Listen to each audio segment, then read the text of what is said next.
Okay guys, hello again, welcome to another Halo coaching video. So this time we're going to be looking at a Platinum 4 game on Livefire. This is a Slayer game, and specifically we're going to be looking at positioning and the relation to your position based on teammates and how that is going to affect the game. So if you find you're getting shot in the ass, if you find you're getting flanked a lot, if you find that you can't find where your position is with other players, this video in particular will help you a lot.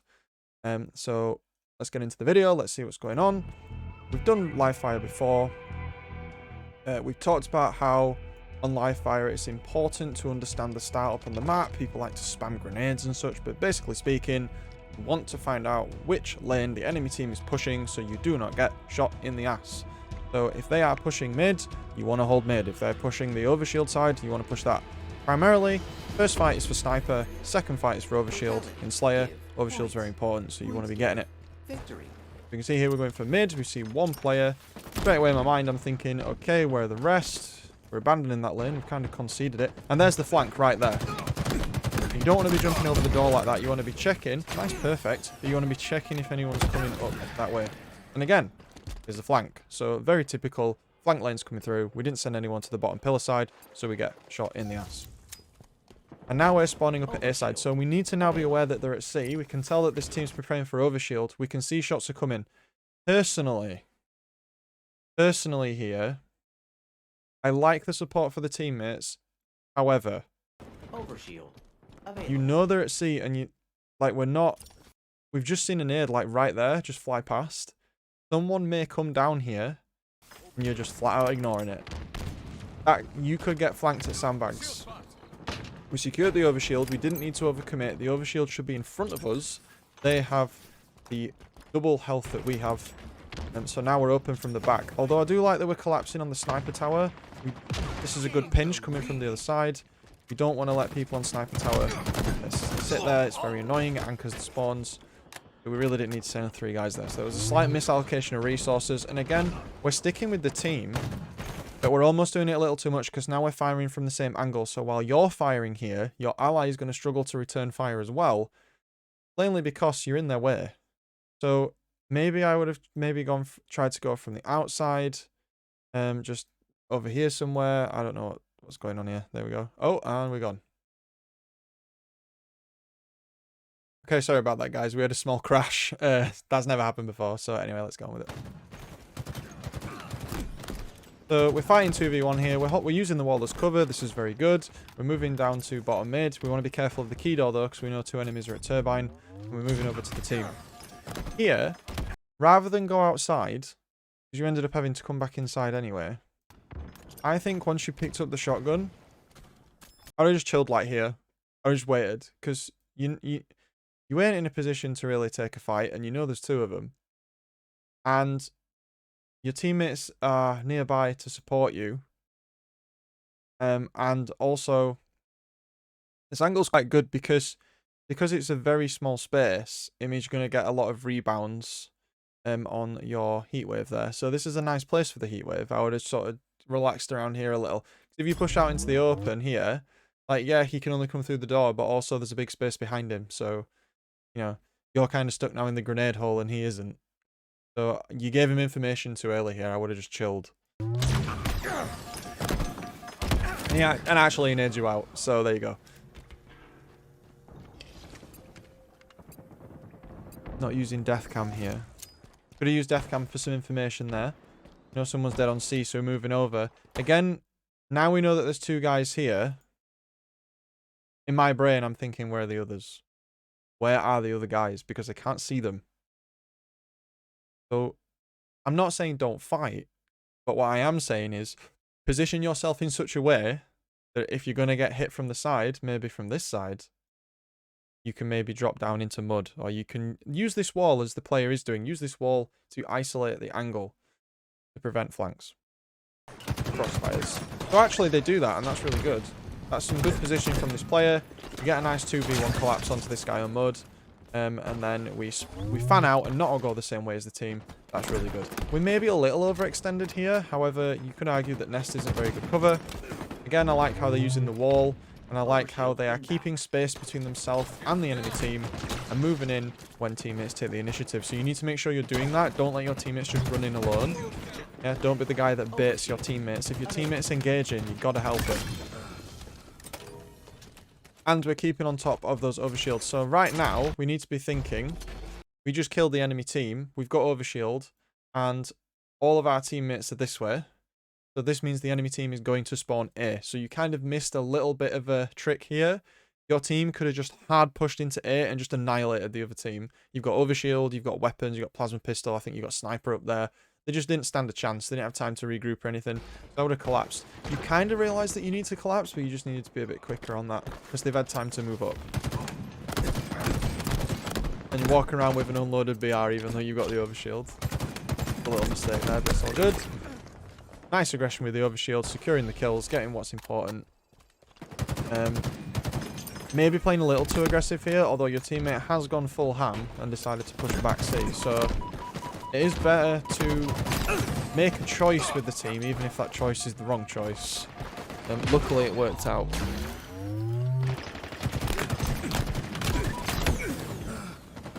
Good 2v1 action. I think that exchange would have ended a little better. Just scroll back a little bit here. So the big downside to the needler is that if there's walls in the way, it's useless. So this guy's got a needler here. I would have straight away gone behind here. Or straight away gone behind there because his weapon's just useless. If he can't get a super combine. I actually said in previous videos it's 7 needles for a super combine. That's my boomer Halo brain. I believe it's actually 12. So I don't know why I've been saying that wrong for a few weeks, but yeah, it's actually 12 needles for a super combine. But yeah, I would have just got behind the wall. I mean, luckily this guy can't hit the broadside of a barn. Like, he just completely whiffs. He's not lead. The needler, you have to sort of lead in front of your target. It's kind of like the plasma pistol because the projectiles have got travel time. But you need to make sure you get aim assist or whatever. You need to make sure you have your reticule coloured in the opponent's colour. In this case, I think he's got pineapple set, which is a very good choice. That's the same as me. Because I can't see. I hate red and blue for some reason because it seems to blend in with everything. It's probably me just getting old. But anyway, yeah, we got the needler player here not leading his shots, and he just gets absolutely toasted. But we took a lot of damage that we didn't need to take because we were getting shot by the other guy. So we could have probably used the pillar to isolate angles there. The needler guy might have survived a bit. It was good to play aggressively, but we left ourselves up to the second player, and unfortunately, because we didn't get the damage down, our teammate dies. So for the other team, it was a 2-for-1. We are in front, but they are now closing the lead. Remember, when you are ahead in Slayer, you want to trade, because then your lead is secured. You do not, you want to finish the game. Trading is okay if you are ahead. I like the use of Nest here and cover again from this player, but unfortunately, Nest is the nade hole that it is. You should have backed out and gone down to B. So the enemy team is now on C. So where were you going to spawn? Probably back here somewhere. Turbine area. Be aware they could move around to sandbags and pillars. I probably would have held the angle to the left. Though I do appreciate the aggression this player has. Nice stick. Now we're moving to the left on sandbags. I would have probably gone there first to get the flank. Very good. There's good positioning from this player. You can see in Platinum a lot of the errors the players make. They're not covering the back. So if you're ever wondering why this keeps happening, it's because players like this guy, like Zoros, keeps basically taking the weak side that you're not watching. Someone has to anchor, and if you don't, this happens. And now we're on a lead of 6. Again, a trade, we're ahead, we don't care, that's bad for them, it's good for us because we're now closer to winning. S7 sniper prepared for deployment. I should say though, you shouldn't just go in for trades all the time because it might put you at a tactical disadvantage. The worst case is you trade out. It's better to trade out when you're ahead. Like the use of the sniper, good accuracy there. Probably could have, I mean, while we're here. A little tip with the sniper is to pre-aim, so you can see. I know why you're aiming down here. It's because you're going to try and no-scope someone. But I probably would have pre-aimed sort of like in this area here, because then it's just like a press the trigger, snipe in the face if you're on controller. And you can see there's like almost this clumsy moment where you have to zoom in and then scope up and then aim. But it is what it is. It's just pre-aiming onto ledges and common areas. People tend to hang around in nests because it's a bit of a rat hole, isn't it? Yep, so another example of the needler there. That one was good because it's an enclosed space with no cover. The enemy got minced. So now we're at an advantage. We can't find any enemies. And we're all clumped on this side. And one guy's going to respawn. So this is a scenario where a flank could happen if we hard push and don't kill the enemy team first. So there's one guy at C. We just got misfired. We just got fired at and missed. And there's a guy behind us too. And there's a guy here as well. So this is where you have to be careful. So one of the things you want to be careful of when you're playing Slayer especially, where deaths matter more than anything, is if you're going to get kills, if you're going to kill the enemy, and even that teammate shot that way as well, you have to be careful not to stand in like the clumped in the middle of the map, because what that does is because you guys are all here, there's no one over there, there's no one back C, there's no one at dummies, there's no one at turbine. The enemies will just spawn where the game calculates is the best place, and when you're all clumped like this, it's hard to exactly pinpoint where that is. And therefore, you won't be able to figure out where they are. And so it leaves you in a position where you almost don't know what's going to happen, other than the fact that someone is just shot this way. And that's not a situation you want to be in, because as we've said before on the channel, these long time to kills that we get on Halo, and especially with Slayer, information is everything. Every death matters. So we want to make sure we're not hanging in the middle of the map like this. And then you can see we get pinched up. That player was probably from pillars, I would have thought, because we came through. And then there's backseat as well. So they spawned like mud area, more than likely there. You just want to be careful. Okay, so what we're going to do with the lanes here. So we've got two teammates in the middle lane. A third teammate's going. Got some guy pushing around pillars. Yeah, I think taking the mid's probably a bad idea here. And let's support this teammate. The teammate's gone cuts. He's very far pushed up. And now you're pushed up. Timing was a little off there. See the guy in bottom tower? If you'd have just waited a little bit longer, the timing on that would have been fantastic. So, you just go back and look. See this guy here, just sort of hanging around? He's getting ready to flank up. And I think he actually... Does he repulse up or does he walk around? Did they just let him walk around? They're so distracted here. I mean, he kind of misplayed because, to be fair, he's kind of sleeping because there's the one-shot guy here and there's a guy there. So I think don't be that teammate, don't be the bot. Yeah, he had a good location behind them. He could have backsmacked the Cyan dude here and he could have just shot the other guy, but he was trying to get the tower, I suppose. Maybe he was engaged in a fight himself, but he should have helped the team there. That's not necessarily Zoros's fault. Not being on the same page is what caused that. We've got a few trade outs here. We've got two enemies dead, one of our allies dead, and someone's here on sandbags. Straight away, when you take a fight, you need to be aware allies may be nearby for the enemy. So you are now exposed to one angle and two angles. You want to either play this back B, so you've got the chance to maybe repulse or use some spike grenades. You know, it's a safe location. Or you want to try and play this more to the pillar side where you can get away under mid, you can get away to mud, or you can use the actual pillars themselves as cover. I dislike when players kind of run across mid B. You're just basically asking yourself to get absolutely nailed. Anyway, let's see what happens. Well, you do move to pillars. I think you realise your mistakes. I think what we're seeing from this player is that they understand the things they should do, but they're just kind of... There's a little bit of calculation time in between.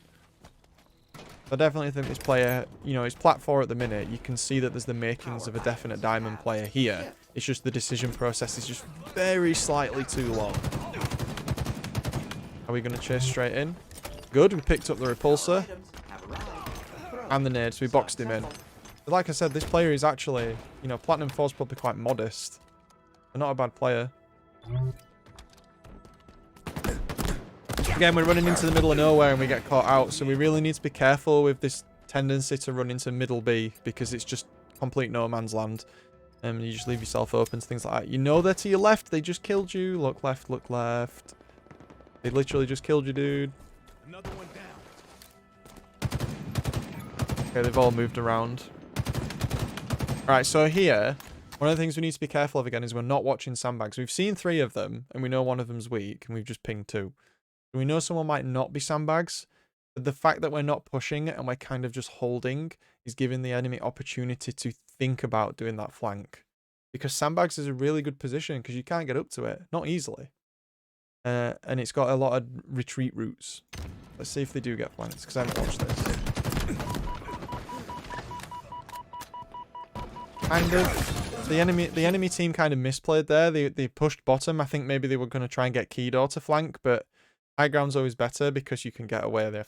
You know, Zorus's team would have had to climb up. So misplay from the enemy team.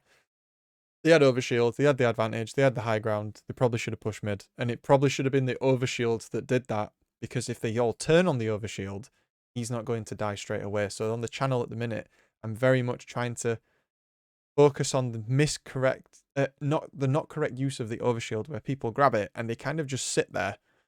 The player on the enemy team made an overshield play. You could argue if it was the best or not going down cuts. I would have probably flanked with it, because I know for a fact if I get 2v1'd, I've got enough shield to trade out at least, and I'm 10 points ahead. Anyway. Good, we're using all the weapons in the sandbox. Got that guy. We know someone's here, we can hear them. That was a bit of a rat move from that guy. He must have been stood just out of sightline there. Okay, so we know they're around C. What we're doing, we just had a teammate die. Teammates there. I think... Hold on a minute. And these are the little things. Was there an enemy there just then? Probably skip back a little too far here. I think an enemy just popped up on the top of sandbags there.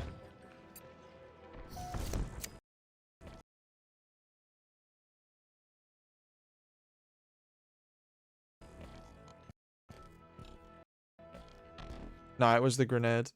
Okay. Okay, so we know they're fighting C. We're looking for the flank again. And now the team's here, so we're actually at the strong side of the map, so we're at the front. The weak side of the map for us is Turbine at the minute. Good choice not going down bottom. Don't go down bottom, don't do it. This is not a good position to be in. It's good that your ally flanked. The bottom mid's not a great position to be in. Good grenade. But they had a player anchoring tower.